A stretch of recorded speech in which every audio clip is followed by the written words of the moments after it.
This program is about unsolved mysteries. Whenever possible, the actual family members and police officials have participated in recreating the events. What you are about to see is not a news broadcast.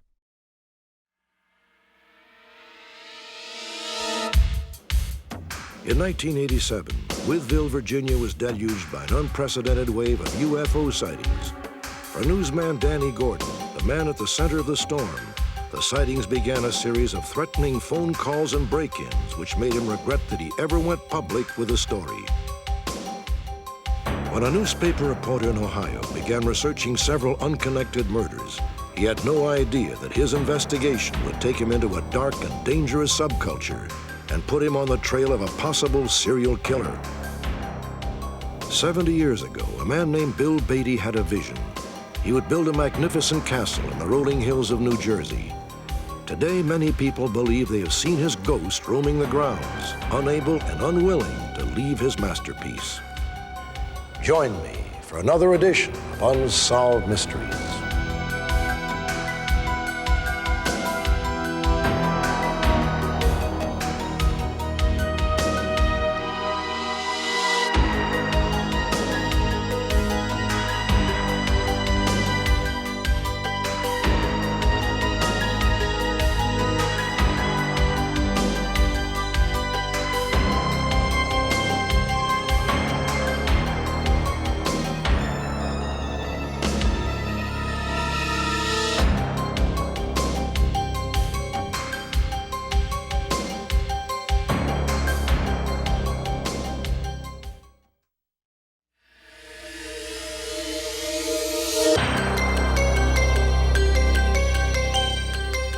During the past 5 years, Unsolved Mysteries has broadcast a number of stories dealing with unidentified flying objects.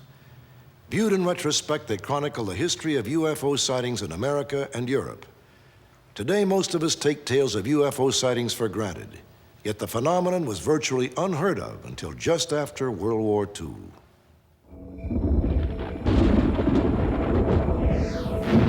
(1947). The genesis of UFO sightings unfolded in the New Mexico desert near Roswell Army Air Base.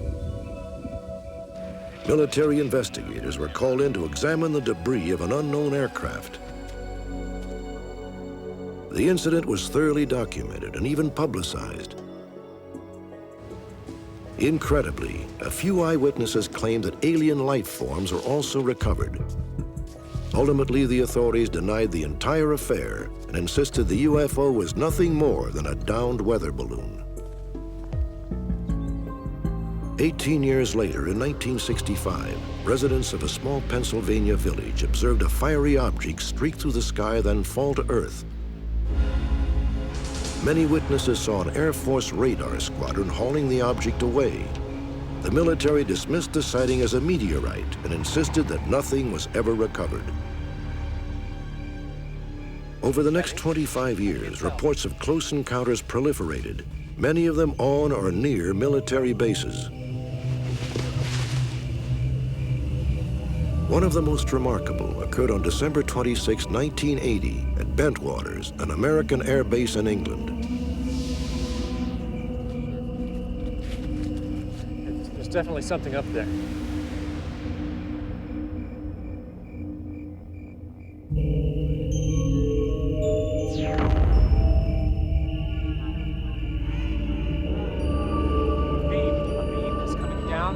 Object to the ground near our feet. According to eyewitnesses, the sightings continued in various forms until December 28th. The next day, a continent away in Texas, a woman named Betty Cash suffered severe radiation burns. She claimed she had been exposed to the energy field of a bizarre flying object.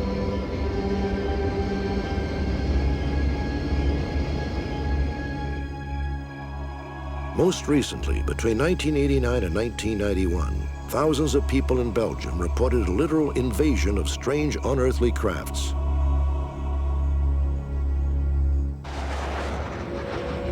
Amazingly, the Belgian Air Force is able to capture on radar the swift and erratic movements of an unidentified craft which defied the laws of known physics.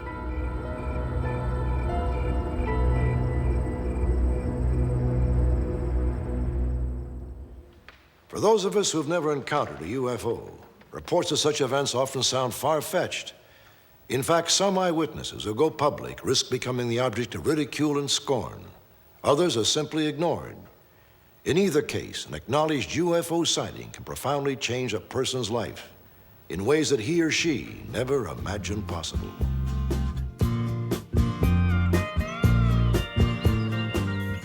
Wytheville, Virginia, population 8,000, is nestled in the foothills of the Blue Ridge Mountains.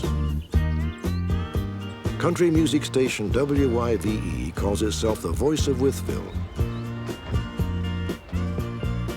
On most days, life here is peaceful, unpretentious, and uneventful, but that was about to change. Morning, Sheriff. Danny Gordon. On October 7th, 1987, radio reporter Danny Gordon checked in, as usual, with a county sheriff and heard an unbelievable tale. Over near, Austinville? Huh? All right. Got anything else?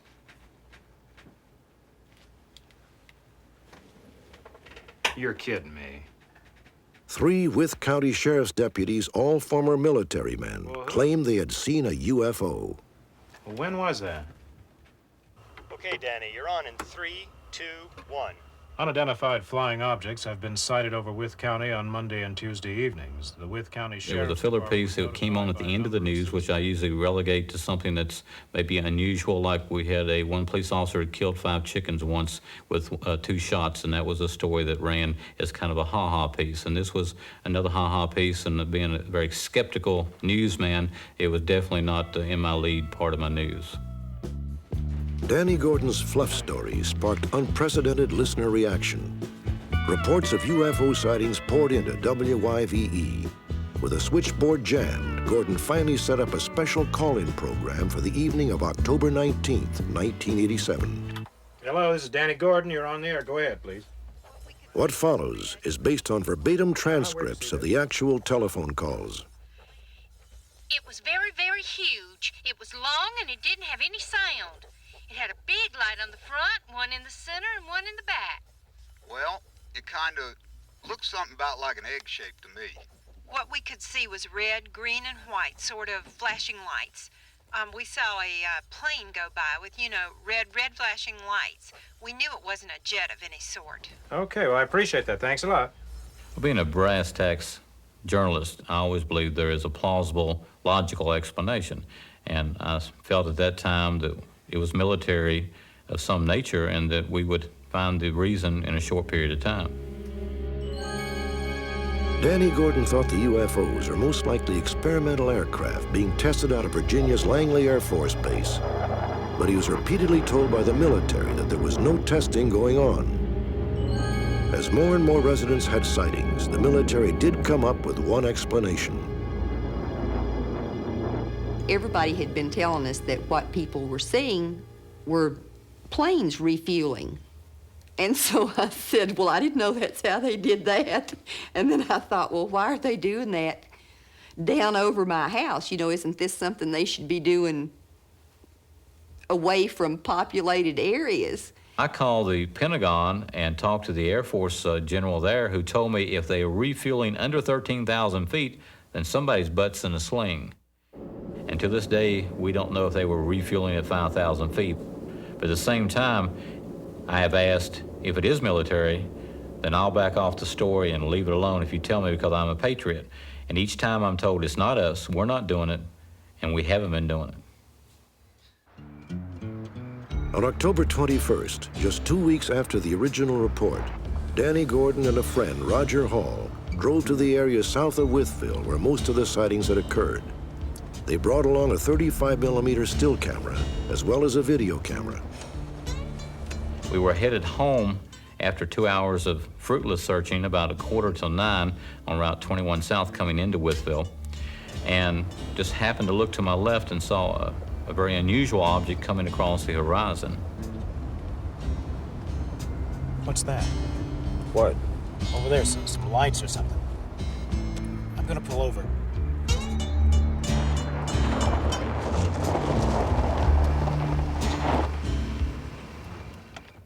I pulled off to the side of the road in a hurry jumped out. He got out of the right side, and as he got out, I noticed the craft was coming at me, was very large.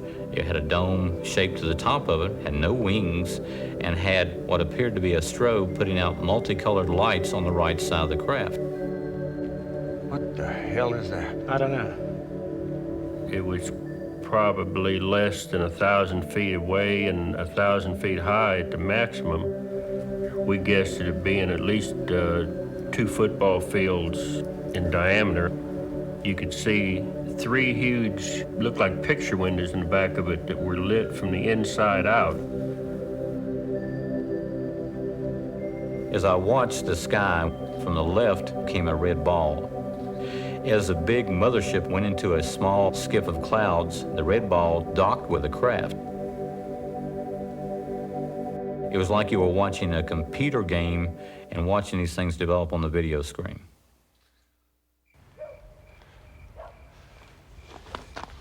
Did you get a picture of that? No, didn't you? I left the camera on the trunk. Where's your camera? In the car. I was driving. We looked at each other and realized no pictures. The camera was not in my hand, the camera was not in his hand, and we both knew we blew it. The only thing I can say is we were just awestruck by it or just dumb, whichever one. I'm not sure which, but we sure didn't get any pictures of it. The next night, Gordon and Hall would go out again. This time they would take photographs. With the film still undeveloped, a press conference was called for the following day, October 23rd, 1987. The night before the press conference, I received a phone call from somebody who refused to identify themselves, and they said that I needed to be aware that the CIA and the federal government were very much interested in the Wythe County UFOs. I started to wonder what I had stepped into, and my wife was urging me to back off, to leave it alone, and I also was receiving some anonymous phone calls saying, you know, it's something you need to leave it alone because it's not for your place to be messing in defense matters.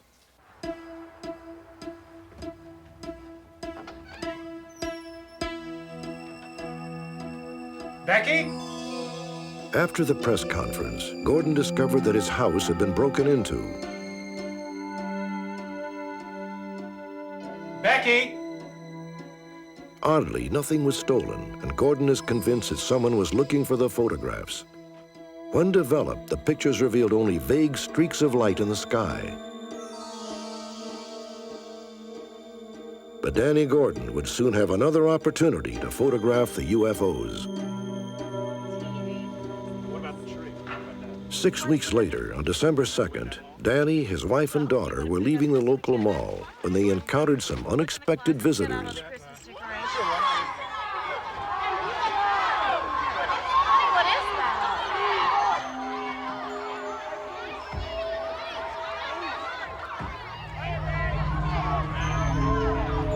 We looked very quickly and saw what I thought was one large object, which later appeared to be 4 flying disc shapes. As soon as the objects were photographed, they disappeared from view. When the pictures came out, they had a lot of grain, but they showed definite 4 shapes of objects in the sky. But the most impressive point in the 4 photographs, the objects appear to change shape or light formations within one click of the camera. They go from a teardrop shape to a round ball shape, then they go to a flying saucer-like disc shape, and then they go to an edge shape as they go out of sight. The people of Wytheville knew that something extraordinary was happening in their town. By the end of December, the sightings numbered well over 1,500. One of the first occurred here, near Interstate 81, a mile from downtown Wytheville. Eyewitnesses said the craft resembled a brilliantly lit whirling carousel. Immediately, other sightings cropped up. I'm not mistaken about what we saw, absolutely not, because we'd never seen this before. We didn't have any reason to make any stories up. I kept a journal. Patricia Akers had 10 sightings, all of them here, 8 miles north of Wytheville. The best way I can describe them is that they sort of look like a cross between a helicopter and an airplane with no noise, or very little noise. And to be so large, I don't know how they stayed up. I'd say that the educated psychologists and psychiatrists, it's debunking what we've seen and everything. They've never been here. They've never seen it. I was skeptic until I started seeing this stuff. Rita Marie Vaught saw a UFO behind this ridge, half a mile from her house. I've seen the circular object in the sky, all different colors that kept going around and around. It would be sort of looking like a carousel, but it didn't scare me. None of this has scared me. Until I see the little green men walking around, I won't be scared. You just had this feeling of something really, really big just moving, just drifting over your head, and no sound or anything. Mary Jane Williamson's sightings occurred directly above her house in the center of Wytheville. It had all the white lights in the front, just a big semicircle of white lights, and it was just huge. I mean, it was just absolutely huge. But you couldn't actually see an outline or anything like that. I know it wasn't the planet Venus, and I know it was not atmospheric phenomena. These were some kind of craft moving over our house. Eventually, I got around to calling the Pentagon and talked with the spokesman for defense of the Pentagon, and he speaks for all the defense branches, and he told me, quote, twice, "We do not deny UFOs exist. The government confirms they exist, but we deny they pose a threat to the populace of Wythe County." And my question was, how do you know this? And he said, I can't tell you, but there's no threat to you, so that's the reason we're not sending convoys of aircraft down there to protect Wythe County. On March 19, 1988, Danny Gordon was packing for a broadcasters conference in Virginia Beach, where he was to speak about his UFO coverage. I received a phone call at home from a retired military intelligence officer, and first he told me to make sure that I taped the conversation so he could put the date and everyone to be aware. And I said, why do you want to tape this? And he said, I want your friends to know if something happens to you that I forewarned you. What I'm telling you, Danny, is I've been pursuing this thing for many, many years. Like I say, I saw my son die of leukemia. He told me that because of his investigations into the UFO field, that they had hit his son and caused his son to die with some kind of virus connected to leukemia. Danny, who is it? It's nothing. He said that he had information to the federal government, was not very happy with my UFO investigations, and they felt like I was too loud of a voice to quieten by just killing me, which made me very happy. And he said they want to quieten you in a different fashion. What I'm telling you, they will try to hit you if they think it's practical for their purposes to keep you from further investigating this thing, and most likely it'll be done through skin contact chemicals. It could be something on the doorknob of your car or on the steering wheel. They could also come up with something, do something to your children. You know, it's one thing for someone to threaten myself. When you threaten my family, you're treading on very thin water. So when I found out that he could be believed, just could be, it scared me at the same time, made me mad, because I had to try to protect my family, protect myself, and at the same time, because I believe in free speech, I was refusing to allow this man to stop me from going to Virginia Beach to talk. Well, I'm going to Virginia Beach. How many times you think I'm going to crack my No, I appreciate it. I appreciate that. Thank you for calling. What was that about? Oh, nothing, honey. Oddly enough, it was the same weekend that there was a hepatitis epidemic in Virginia Beach. Had I come down with hepatitis, I would have believed, and everyone would have believed, they had gotten to me. But I came back with no problems, and the children were in good shape. Less than 1 month after the disturbing phone call, Gordon had two surprise visitors at his home. My associate Michael, reporter with the Richmond Gazette. I'd like to ask you a few questions, if you don't mind, about these recent UFO sightings. No, that'd be fine. That'd be fine. Okay, great. They remained for approximately 45 minutes, one interviewing Danny Gordon, the other roaming through the house, snapping photographs. How did you personally get involved? They had told me when they left they would send me a copy of the article so I could peruse it. And when I didn't receive one, I called the newspaper and they said, well, these two guys are not on our payroll. They don't work for us. So who they were, I don't know, but they were in my house, saw my pictures, saw my negatives, talked to my family, took pictures, and then left, but they were not with the newspaper. I think we've got everything we need, Mr. Gordon. Thank you very much for your time. Thank you.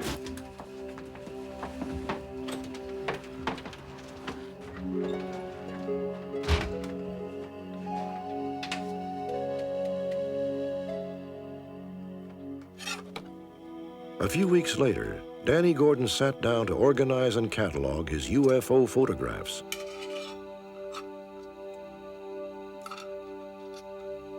When I got to the canister which had the UFO negatives, I quickly opened it up and found some UFO negatives, but the one negative with the shots from the shopping mall was missing. I felt like maybe there was something in those photographs that I was not seeing. So I took the photographs to some other people to look at. We used magnifying glasses, we measured angles, trying to find out why these photographs were so important. And we've yet to discover why anyone would want to steal that one specific set of 4 in a series of photographs of the UFOs. Danny Gordon had nearly reached the end of his rope. His house had been broken into. He had received countless late-night phone calls, some of them threatening. Bogus reporters had visited his home. Finally, his UFO negatives disappeared. 2 months later, the stress caught up with Danny Gordon.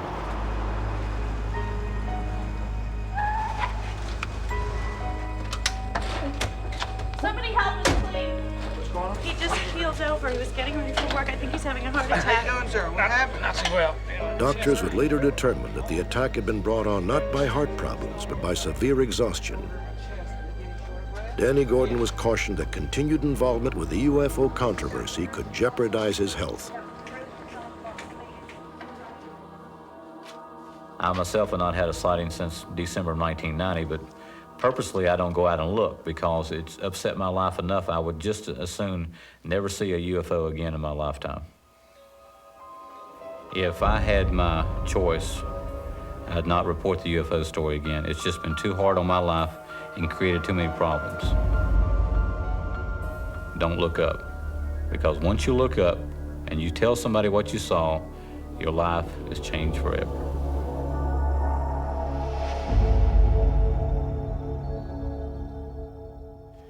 In late 1987, Danny Gordon received an average of 500 telephone calls about UFOs each month. Today, the calls have dwindled to approximately 50 per month. The UFO heyday in Wytheville is apparently drawn to a close. Danny Gordon's health and life are back to normal. But if history is any indicator, sometime soon in another small town, someone else will look up, and his or her life will never be the same.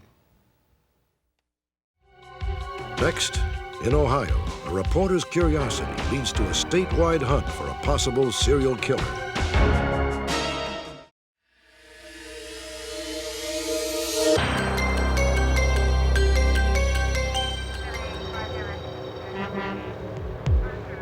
On April 19, 1990, the partially nude body of a woman was found behind a truck stop in Licking County, Ohio.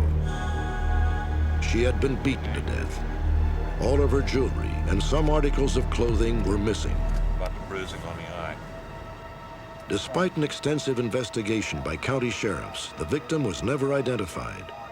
No one was aware that her murder was not an isolated case.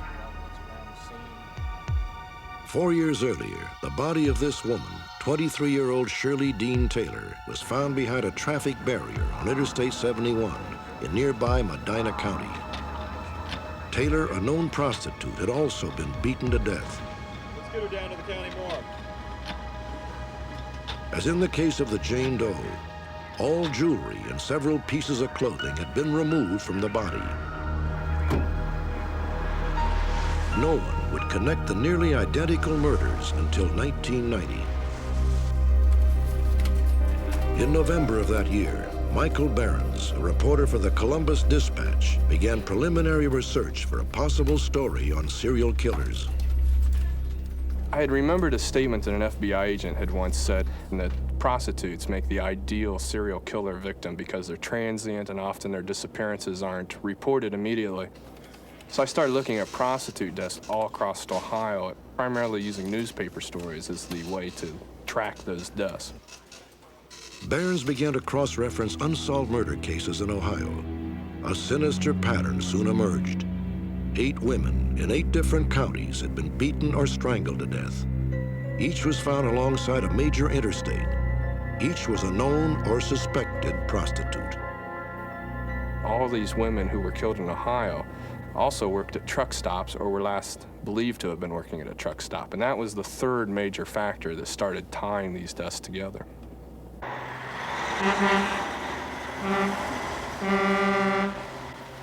Michael Behrens began an investigation that took him into a little-known subculture of Ohio's interstate truck stops.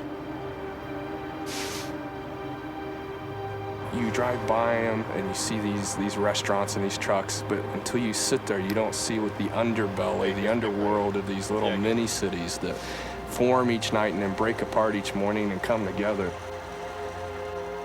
See you next time, sweetie. Yeah, you take care. Behrens discovered a flourishing sex-for-sale industry at truck stops throughout the state. On any given night, any number of women were available. The prostitutes work off a CB radio, and it's all done anonymously. The prostitute will get on the radio and give her handle and some little catchphrase that she's developed as her trademark, and the truck will answer back and say, yeah, this is the Blue Peterbilt in row 3, come meet me. And she goes off to the truck, and then usually once she gets in the truck, she'll use the trucker's CB to radio to her next customer. 27-year-old Anna Marie Patterson was a sixth known victim. In reviewing the investigation of her murder, Michael Behrens uncovered several possible clues to the killer's identity. Hey there, guys. This is Sleeping Beauty. If you're looking for a good time, come back. On February 8, 1987, Anna Marie was working at a truck stop in Austintown, Ohio, 150 miles north of Columbus. According to witnesses, just after midnight, Anna Marie answered a call from a driver of a black or dark blue Peterbilt truck. The man used the CB handle, Dr. No. Hey, how you doing? Sleeping Beauty? Sure enough. Come on up. How you doing tonight? Great. My God, it's freezing out there. Don't you worry, I'll warm you up. 25 days later, Anna Marie's body was found alongside Interstate 71, north of Cincinnati. Anna Marie was found about 250 miles from where she was last seen, in a field, in a drainage ditch, in about 4 to 6 inches of water. Her head had been bashed in, and she was brutally beaten. She wasn't just killed, she was mutilated in essence. The sleeping bag has a body of a white female. Anna Marie had a rule of only staying in the truck stop and would not allow a trucker to take her off the stop. That's why it's believed that she was probably killed or at least knocked unconscious at the stop. At the time of her death, Anna Marie Patterson was 6 months pregnant. An autopsy revealed that she had been killed within 48 hours of her disappearance. The condition of her body clearly indicated that the killer had kept it refrigerated for nearly a month. There has been some speculation that some of these victims have been driven many more miles than the actual distance from last seen to found. There may be an indication that the killer is doing something with these victims, either verbally, physically, or otherwise, after death. According to Behrens, the killing spree began with the murder of an unidentified woman in April of 1981. Over the next 9 years, the bodies of 7 other victims were dumped along interstates in different counties. Each woman was viciously beaten or strangled to death. Each had jewelry and clothing removed from her body. The conclusion we reached is that there was overwhelming evidence that a potential serial killer was trolling Ohio interstates in search of victims. And not only Ohio, but many different Midwest states and even going to the East Coast. We thought the evidence was overwhelming to present that to the public. On March 10, 1991, the Columbus Dispatch ran Michael Behrens' story. It detailed compelling evidence which suggested the murders of the 8 women were the work of one killer. 10 days later, the Ohio Attorney General and the Buckeye State Sheriff's Association formed a special task force. They established a 24-hour toll-free hotline as part of an unprecedented statewide investigation. We were finding that what was happening in one county was not necessarily being told to another county. And a clue in one county that may have meant nothing may have meant a great deal in just the adjacent county. What may be the most significant clue in this case is also the most perplexing. Killers tend to dump in places that they feel comfortable with. That's why you'll find a grouping of bodies in a river or such. This killer scatters these bodies, and that's the big question, why? There have been great speculation among the officers themselves as, do we really have an intelligent killer out there who knows enough about law enforcement to have dumped the bodies in these different jurisdictions? There's even been speculation that the killer could be a security guard or even a former police officer who knows enough about police investigative techniques to do that.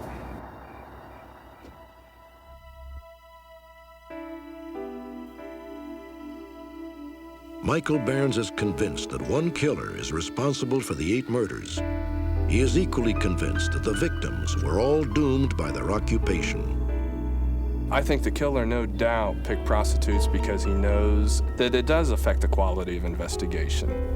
Prostitutes aren't going to be pursued as aggressively as if it was a child or a suburban housewife. That's a fact of life, and I think everyone would agree to that. I think that the public has compassion for anybody who was innocently murdered, no matter what their profession, no matter how they live their life. When someone's life is snuffed out for absolutely no reason, I think people get angry. The last known victim in Ohio was discovered in November of 1990. However, authorities have been stunned to learn of as many as 150 other homicides nationwide that fit the same basic pattern. Recently, truck drivers have been arrested in 3 separate murder investigations. In each case, the victims were prostitutes. But none of these suspects has been connected to any of the Ohio murders. At least 2 of the victims were last seen getting into a black or dark blue Peterbilt tractor, possibly pulling a refrigerated trailer. The driver may use the CB handles Dr. No, Stargazer, or Dragon. I'd like to be able to say that we know now whether it's one person and whether it's a serial murder. The truth is that we don't. And while that is certainly a plausible theory, at this point it's nothing more than that.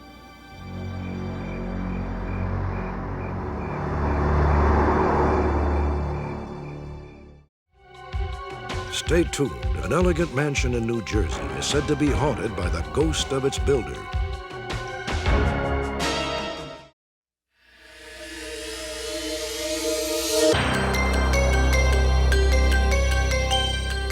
Do ghosts really exist? The fact is that 25% of all Americans today believe they do. Perhaps ghosts are no more than our own need for something beyond the world we can touch and feel and logically comprehend. Or perhaps, as one family in New Jersey believes, they're really out there. In 1923, a man named Bill Beatty had a dream. He imagined a 17th century Norman castle rising stone by stone on 150 acres of woodland in Basking Ridge, New Jersey. Yeah, everything's coming along just fine. We've completed work on the kitchen and the basement. Bill Beatty had the means to make his dream come true. As an advertising executive in New York City, he had amassed a sizable fortune. His wife, Sarah, was wealthy in her own right. Anything with the window until the oak comes in. When's the oak coming? It's going to take 2 or 3 days. This is the window I was talking about. The Beatties envisioned their castle as a center of an artist colony, surrounded by bungalows fronting a man-made lake. How far up are we going to go? We're going to go up another foot, okay? And you're going to have 5, you're going to have 11 by 5. In 1930, before construction was complete, the Beatties moved into the castle with their 4 children. But Bill Beatty would never see the completion of his dream. Just 1 year later, he died at the age of 45, a victim of influenza. His castle would not be finished for another 5 years. Sarah Beatty never remarried. She raised all 4 children in the castle and lived there until 1941. From 1945 to 1971, the castle was occupied by 2 different boys' schools. From the start, students and teachers reported eerie organ music echoing through the corridors. Oddly, the school owned no pipe organ. However, the long-dead Bill Beatty had owned one. Was it possible that Bill Beatty loved his castle so much that he refused to leave even in death? Old-timers remember that Sarah Beatty often held seances, trying to communicate with Bill. When the second boys' school moved out of the castle, many of the faculty and students remained convinced the premises were haunted. In 1972, Don and Carol Burlingame bought the castle and began to remodel. They would soon learn about the ghost in residence firsthand.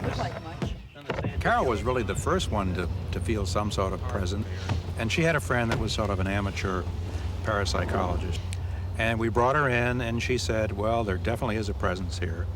He's definitely friendly, and he's male. And Carol said, well, maybe we should try to get rid of him. Shouldn't we have a seance? And she said, no, you better leave things exactly the way they are. He's friendly, he's happy, let it go at that. After the Burlingames moved in, hammering noises resounded through the hallways and disembodied footsteps trod the stairs.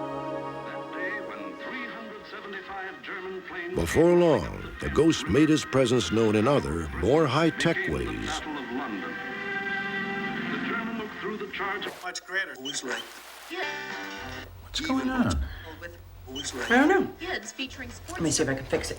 You just get into a movie, just the really interesting part, and all of a sudden the station would change. It would go from 2 to 3 to 4 to 5. And it happened more than one time. Turning back. And even. I knew that there was a presence here. But what I couldn't figure out was, why was he here? Who was he? When was he going to leave? If in fact, was he ever going to leave? It was something I couldn't figure out. The Burlingames began to delve into the history of the castle.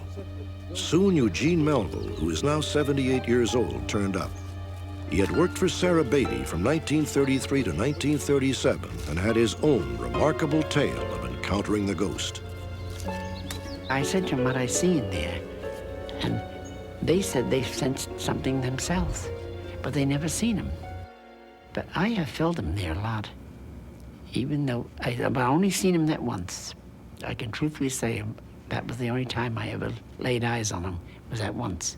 Doesn't seem to be under here, Mrs. B. Why don't you... It was 1934, 3 years after Bill Beatty's death. Eugene Melville was helping Sarah search for a bracelet which had been lost during a family gathering.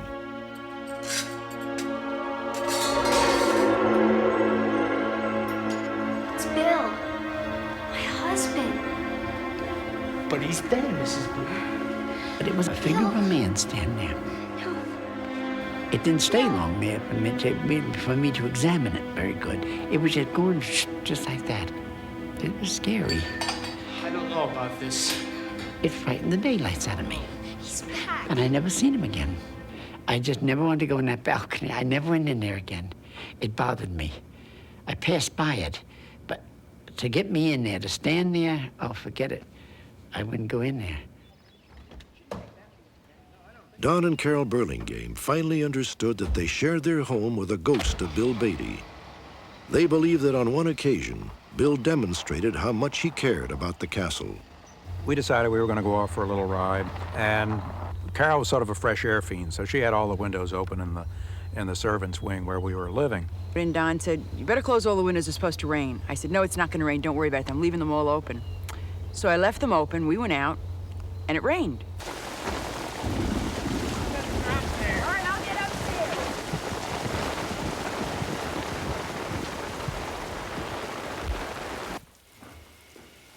We came home, and all of the casement windows, which opened from the inside and opened to the inside, were all closed and latched. How wet did it get? It didn't. There's no water on the floors. Everything's fine, and the windows are closed. Well, how's that possible? I don't know. So there wasn't a drop of rain in the house. So our only conclusion was, because there's no other way for them to have been closed, is that Bill helped us out when he saw the rain coming. He closed all the windows and gave us a hand. From that day on, Bill Beatty's ghost was a constant presence in the Burlingames' lives. Bill and I have an agreement. I chatted with him one day, because I didn't see him, but I chatted with him anyhow, and I said, Bill, you can stay here for as long as you want. I enjoy having you around. You don't bother me. just don't ever let me see you, because if I do see you, I'll probably wind up in a padded cell somewhere. So you're welcome to stay, just don't materialize. And he never has. We've had several experiences in the house, one of which was I have a habit of leaving the bread out, because it's handy. And I'd leave it out somewhere, and the next thing I turn around, it would be on the floor. I was alone in the kitchen, the bread was on the counter. There was no way that it could have fallen off by itself. And when it did fall off, or fly off, it went a considerable distance, so I know that someone had to have moved it. There was no one else there with me at all, no animals, Don wasn't around, and there was no way the bread could have fallen off the counter because it was set square. Okay, Bill, that's enough. Knock it off. And that led me to believe that Bill had to be there saying, "Hi, I'm here." There was just no way that that bread could have fallen off the counter by itself. In 1986, the Burlingames invited Dr. Michaeline Mayer, a noted parapsychologist, to visit the castle. Mayer, along with an assistant, conducted a series of tests for paranormal activity. Our physical instruments were not able to detect anything unusual. But in this particular case, the sheer volume of the reports adds to the credibility of the case. People have experienced similar phenomena when living at the castle, even though these are people who may never have spoken to each other. One of our witnesses in this case, a particularly credible witness, in fact, a professional person of some stature, reported seeing in the driveway in front of the castle a person who dissipated right in front of his eyes. Can I help you? Who are you?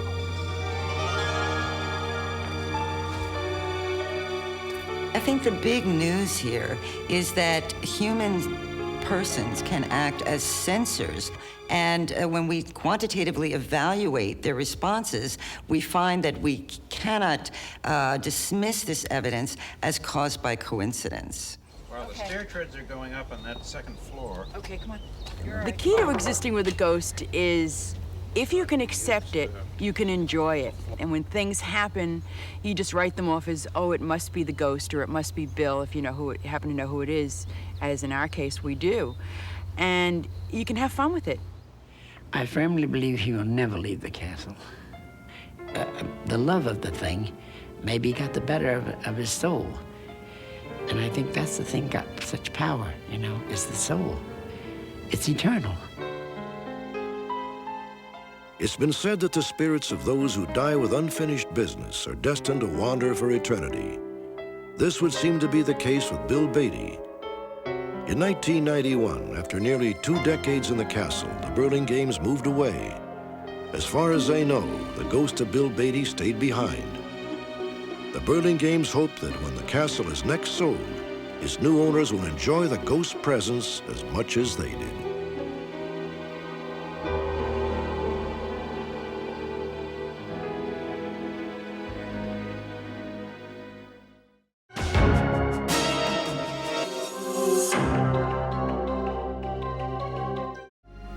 Join me next time for an all-new edition of Unsolved Mysteries.